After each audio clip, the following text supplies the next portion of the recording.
primeiro contato da humanidade com vida extraterrestre inteligente pode acontecer de várias formas. E esse evento faria a humanidade mudar para sempre. Porque antes nós nunca nem tínhamos detectado qualquer forma de vida além da Terra. E agora nós não só encontramos um ser pertencente a uma árvore da vida que evoluiu de maneira completamente independente, mas além disso, é um ser inteligente. E por inteligência eu quero dizer que essa espécie foi capaz de criar tecnologia própria, que deve inclusive ser avançada o suficiente para visitar outros planetas e talvez capaz de fazer muito mais. E bom, toda tecnologia avançada o suficiente pode parecer como mágica, e a humanidade poderia aprender essa mágica. Poderíamos curar doenças, produzir muito mais energia do que atualmente produzimos e outras coisas que nós nem sequer conseguimos imaginar. Tudo isso só seria possível se esses tais aliens fossem legais com a gente. Mas pode ser que não seja assim. Não porque eles são o puro mal ou coisa assim, mas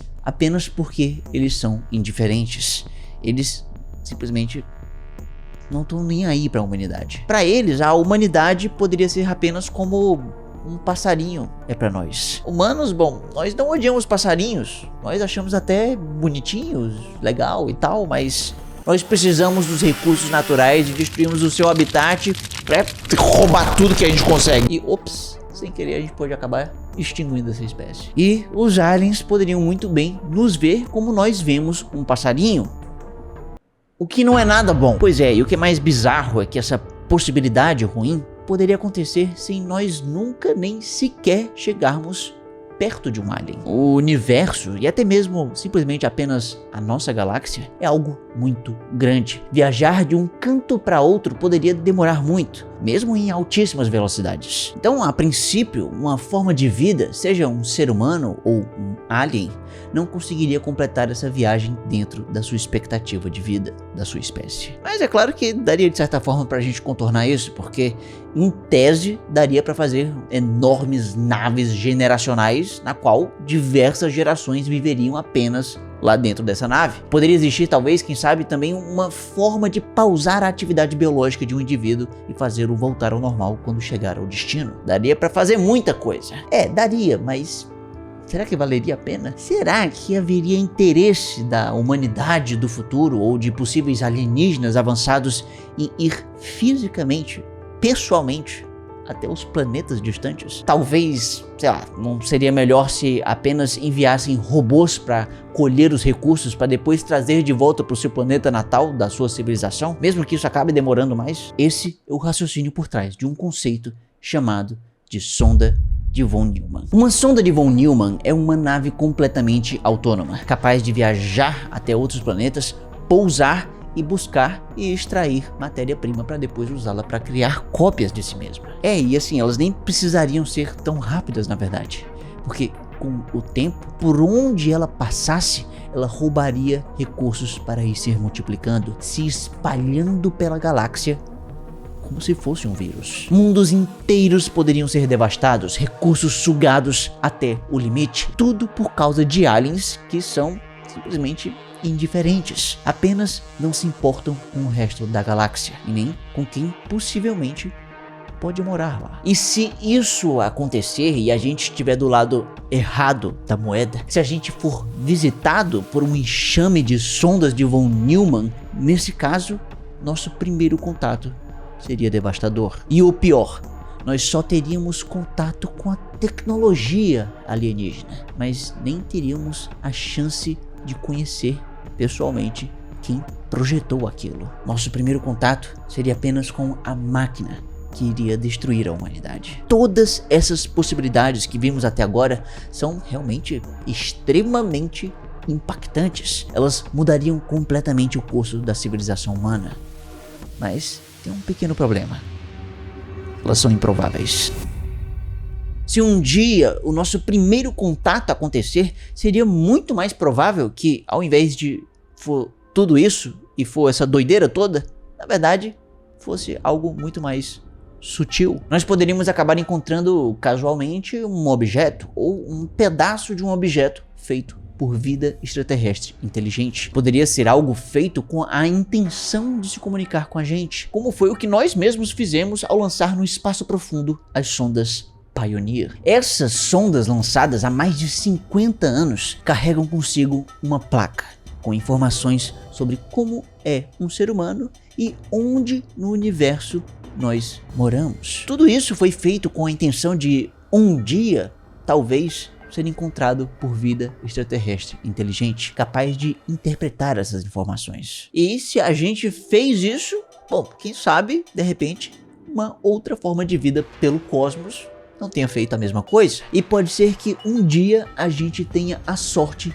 de encontrar esse objeto. Esse seria então o nosso primeiro contato. Nós apenas saberíamos da existência de uma civilização alienígena através de um objeto. Agora, olha que curioso, porque nada garante que quando a gente fazer essa descoberta, essa civilização alienígena não já tenha sido extinta há muito tempo. Ela pode já ter desaparecido há milhões ou até bilhões de anos. Afinal, um objeto como esse poderia viajar muito devagar. Porém, uma maneira mais rápida de se comunicar é através de ondas. As primeiras ondas de rádio enviadas para o espaço para fazer contato com os aliens foram parte do que ficou conhecido como mensagem de Arecibo. Ela foi uma mensagem em binário que poderia ser decodificada para se formar essa imagem. Ela tem informação sobre com o que se parece um ser humano, o nosso DNA e outras coisas mais. Isso foi enviado em 1974, mas acontece que muito antes disso, na verdade, nós humanos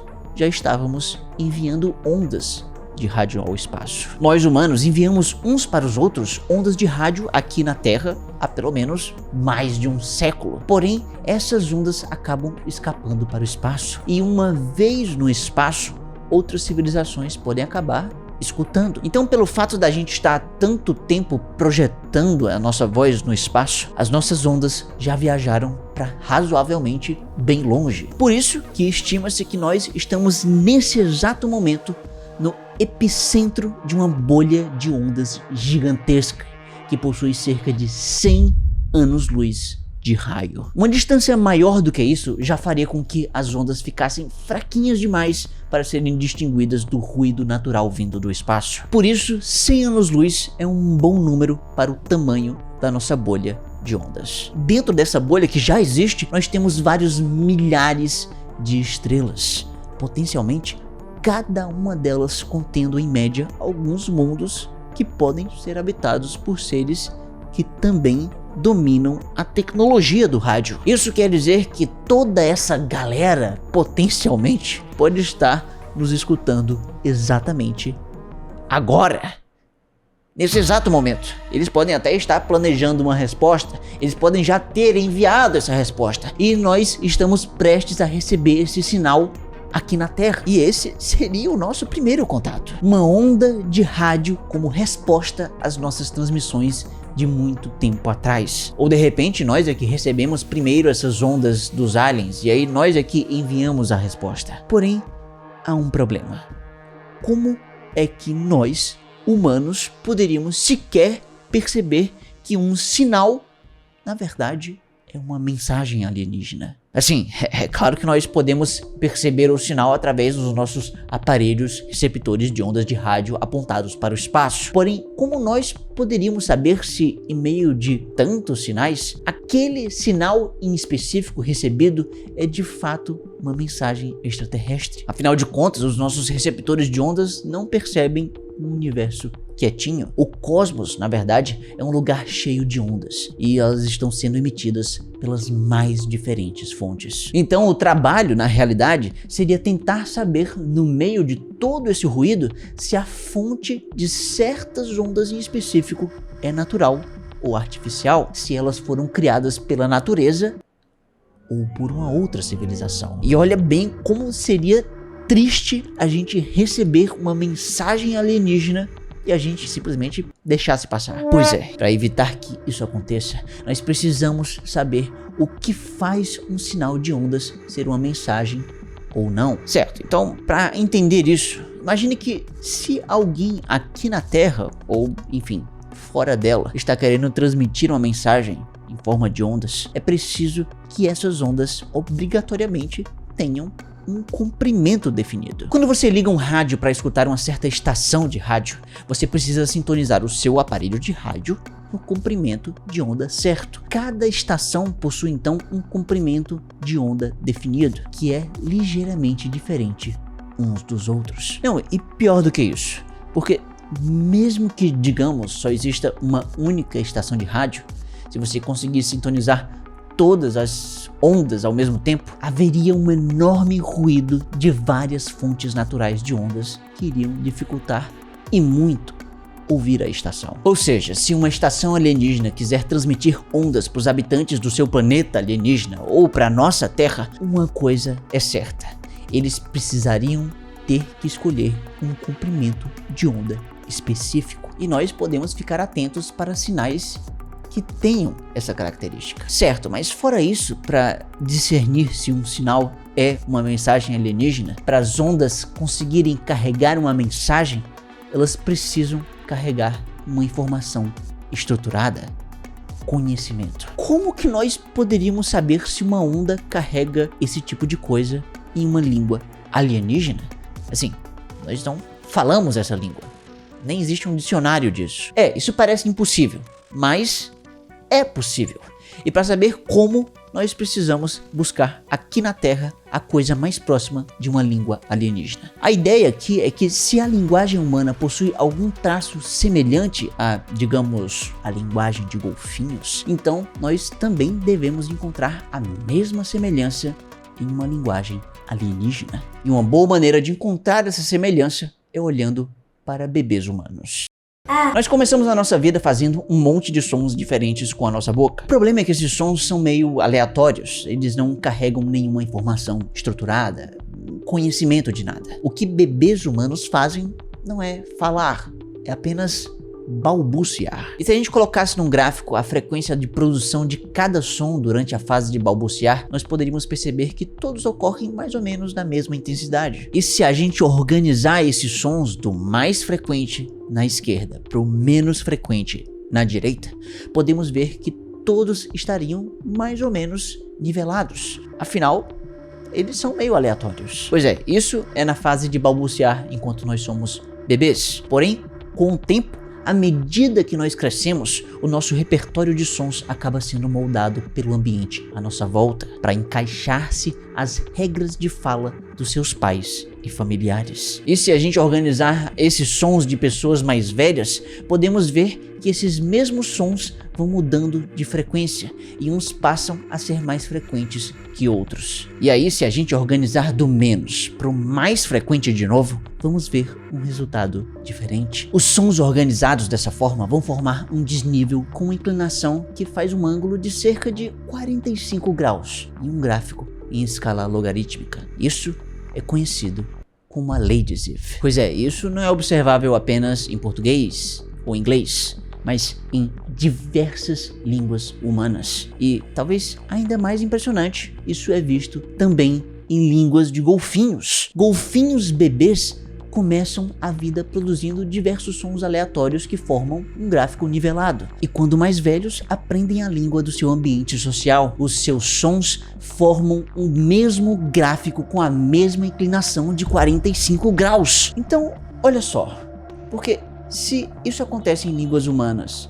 e acontece em línguas de golfinhos, uma língua alienígena vinda do espaço teria sons que então seguem esse mesmo padrão. O problema é que esse padrão só diz respeito a sinais individuais ou palavras, mas isso não diz muito sobre a relação entre esses sinais ou palavras entre si. Para a gente conseguir detectar então essa relação entre palavras e reconhecer sinais vindos do espaço como uma linguagem alienígena, nós precisamos de novo comparar humanos e golfinhos. Só que dessa vez vamos pegar um livro e tentar fazer uma adivinhação. Se eu pegar um livro no seu idioma humano e pedir para você tentar adivinhar uma palavra em específico no meio desse livro, provavelmente você erraria a sua adivinhação. Porém, se eu te der uma palavra e pedir para você adivinhar a palavra seguinte, bom, ainda vai ser complicado,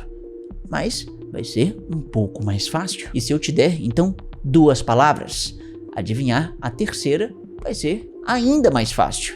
E se eu te der 3 ou 4 palavras, essa adivinhação já parece cada vez mais simples. Isso acontece porque em uma língua a sua liberdade de escolha diminui à medida que a sequência de palavras aumenta, e por isso nós conseguimos terminar as frases uns dos outros. Isso quer dizer que à medida que vamos aumentando essa sequência de palavras, a imprevisibilidade, o caos e a desordem diminuem, a entropia diminui, e nós podemos medir isso em bits. A entropia de uma primeira palavra, de uma palavra solta, adivinhada, é sempre maior, são mais bits de entropia.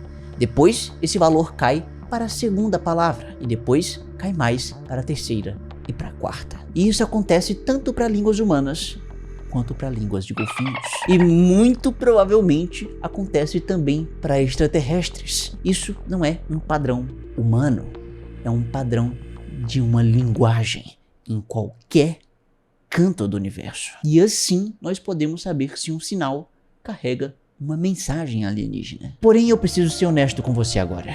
Depois da gente ver todas essas possibilidades, nós temos uma única certeza: de que nós não temos certeza de como será o nosso primeiro contato. Mas, muito provavelmente, será através de ondas que vêm do espaço, que carregam assinaturas claras de que foram feitas por seres capazes de se comunicar. Seres que, assim como nós, um dia já olharam para cima e se perguntaram se estão realmente sós na vastidão desse cosmos.